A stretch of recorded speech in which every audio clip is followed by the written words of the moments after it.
Hello dear students, welcome to the Hindi class of 6th grade.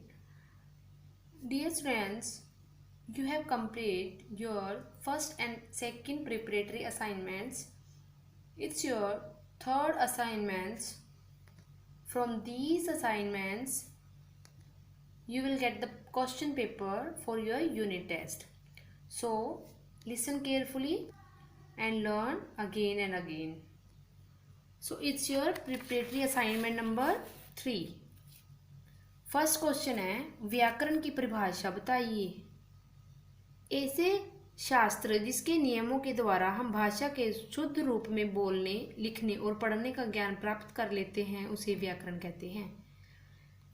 जो rules, जो नियम हमें लिखने के लिए, बोलने के लिए और पढ़ने के लिए चाहिए, वो सभी क्या है? व्याकरण।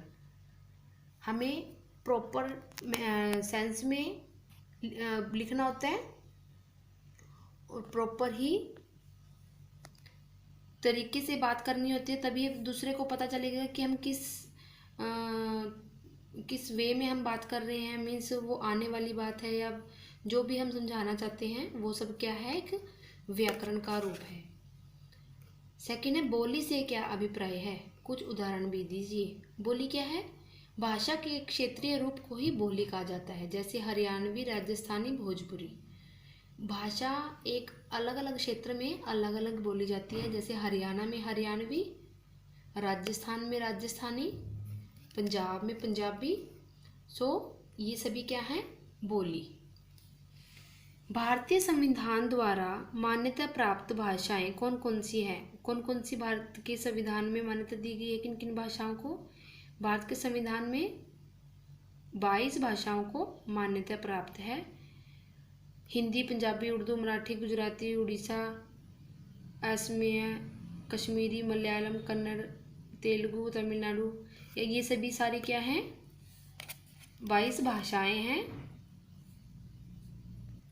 ये सभी अलग अलग क्षेत्र में बोली जाती हैं। नेक्स्ट है, हम अपनी बात को कैसे समझा सकते हैं? अगर हमें कोई बात करनी हो तो हम कैसे समझाएंगे? या तो हम उसको बोलकर समझाएंगे।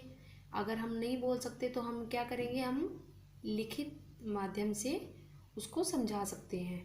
हम बोलकर, तो आंसर क्या बनेगा? हम बोलकर या लिखकर अपनी बात समझा सकते हैं। नेक्स्ट है, हम दूसरों की बात को कैसे समझ सकते हैं?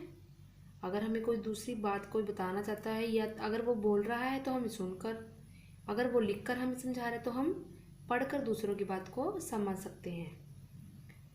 नेक्स्ट है, हिंदी दिवस कब तथा क्यों मनाया जाता है? हिंदी दिवस कब मनाते हैं? 14 सितंबर को।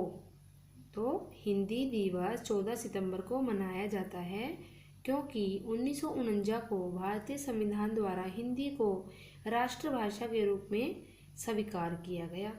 1949 में क्या किया था? इसको राष्ट्रभाषा घोषित किया गया था।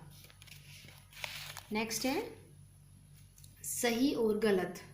इसमें बताना है हमें ये कौन सा सही है, कौन सा गलत है। तो फर्स्ट है, भाषा द्वारा हम अपने विचारों का आदान प्रदान करते हैं। हम अपनी भाषा के द्वारा अपने विचारों को बताते हैं और सुनते हैं, तो सही। संकेतों को भी भाषा का दर्जा दिया जाता है, सही। सब भाषाएं एक ही लिपि में लिखी जाती हैं, नो। अलग अलग भाषा की अलग अलग लिपि होती है, जैसे हिंदी और संस्कृत की देवनागरी और अंग्रेजी की रोमन। तो ऐसे ही अलग अलग भाषाओं की अलग अलग लिपि होती है, इसलिए गलत। हरियाणवी एक बोली का रूप है, यस। हरियाणा में हरियाणवी बोली जाती है। नेक्स्ट है, हिंदी को राष्ट्रभाषा का दर्जा 1949 में ही मिला, यस। अभी हमने पढ़ा था 1949 में मिला था राष्ट्रभाषा का। व्याकरण के 4 अंग होते हैं, सही। व्याकरण के 4 अंग होते हैं। तो ये आपके क्या थे? सही गलत। अब क्या है? यह एक सही विकल्प चुनने हमने कि कौन सा इनमें से सही ऑप्शन है। हमारे तन मन में किसका ध्यान होना चाहिए? किसका ध्यान होना चाहिए हमारे तन मन में? देश का या अपने प्रांत का? अपने अपने प्रांत का मीन्स अपने अपनी जगहों का, या फिर पूरे देश का? तो आंसर होगा देश का। नेक्स्ट है प्रियजनों के लिए हमें कैसा बनना चाहिए? वज्र रूप धारण करना चाहिए हमें या फूलों की तरह रहना चाहिए? प्रियजनों के साथ क्या करना चाहिए? फूल के जैसा व्यवहार करना चाहिए। नेक्स्ट है भागीरथी क्या है? भागीरथी क्या है? एक नदी है या पर्वत है? नदी। देश महान कैसे बन सकता है? यदि देश में एकता हो या फिर यदि देश में भागीरथी बहे? तो आंसर होएगा यदि देश में एकता हो। भाषा क्या है? शुद्ध बोलना है, शुद्ध लिखना है या दोनों है? तो दोनों। उर्दू भाषा की लिपि है, कौन सी लिपि है उर्दू भाषा की? फारसी है, देवनागरी है या गुरुमुखी है? उर्दू की कौन सी लिपि होती है? फारसी। व्याकरण के कितने भाग हैं? 3, 4 या 5? आंसर होगा 4। अभी हमने ऊपर पढ़ा था व्याकरण के 4 अंग होते हैं। तो व्याकरण के कितने भाग हैं? 4। भाषा का क्षेत्रीय रूप क्या कहलाता है? लिपि, पद विचार या बोली? आंसर है बोली। भाषा का क्षेत्रीय रूप अलग अलग क्षेत्रों में अलग अलग बोली जाती है, तो आंसर बोली। So students, these 3 assignments are completed।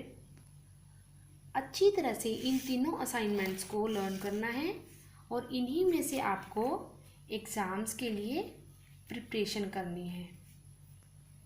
So all the best students, thank you and have a nice day.